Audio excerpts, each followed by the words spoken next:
మరి ఏలూరు పూర్వవస్తువులు గౌరవనీయులు శ్రీ తరగళ్ళ వెంకటేశ్వరరావు గారు పావని సత్య ఝాన్సీ లక్ష్మి దంపతుల ముద్దుల కుమార్తె అయిన డోహితావల్లి ఈ తల్లి పుట్టిందని ప్రతి మంగళవారం ప్రతి నెల మొదటి మంగళవారం మనకి భోజనాలు పెడుతున్నారు. మరి ఇప్పటి వరకు మన దగ్గరికి వచ్చి మరి వారి మొహమ్మని చూపెట్టకుండా మీకు భోజనాలు ఏలూరు పాండించి అన్ని పురమాయిస్తున్నారు.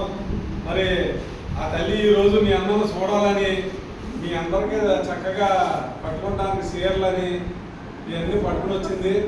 దాంతోపాటు దుప్పట్లు మరి ఫ్రూట్స్ ఇవన్నీ తీసుకుని వచ్చింది. మీరంతా అవన్నీ తీసుకుని ఆ బంగారు తల్లి నిండు నూనెలు చల్లగా ఉండాలని మీ చల్లని చేతులతో దీవించండి. మరి ఆ తల్లి మొట్టమొదటి పుట్టినరోజు కూడా మన దగ్గరే చేసుకుంటానంటే మీరంతా మనందరూ ఆయుష్ పోసుకుని వారు వారి కుటుంబం ఎల్లప్పుడూ చల్లగా ఉండాలని దీవించాలమ్మా. మీరు ప్రతి మంగళవారం మనకు భోజనాలు ప్రతి నెల మొదటి మంగళవారం మనకు భోజనాలు పెడుతున్నారు కాబట్టి మన మన ప్రస్తుతానికి తండ్రి పక్కన లేకపోయినా కూడా తల్లి కుమార్తె ఇద్దరు మీ అందరూ దర్శనం చేసుకోవడానికి వచ్చారు. ఆ తల్లి దేవుడి దగ్గరికి వెళ్ళకుండా మీరే దేవుళ్ళు అని మీ దగ్గరికి వచ్చింది.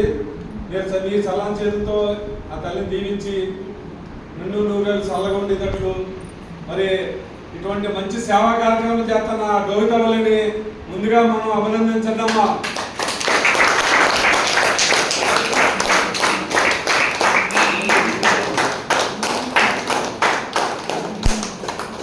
మరి మనందరూ ఆయుష్ కూడా పోసుకుని ఆ బంగారు తల్లి నిండు నూరేళ్ళు చల్లగా ఉండాలని కోరుకుందాం అమ్మా. మరి వారు ఒక్కొక్కరు వచ్చి మీకు దుప్పటి ఫ్రూట్స్ ఇవన్నీ అందజేస్తారు.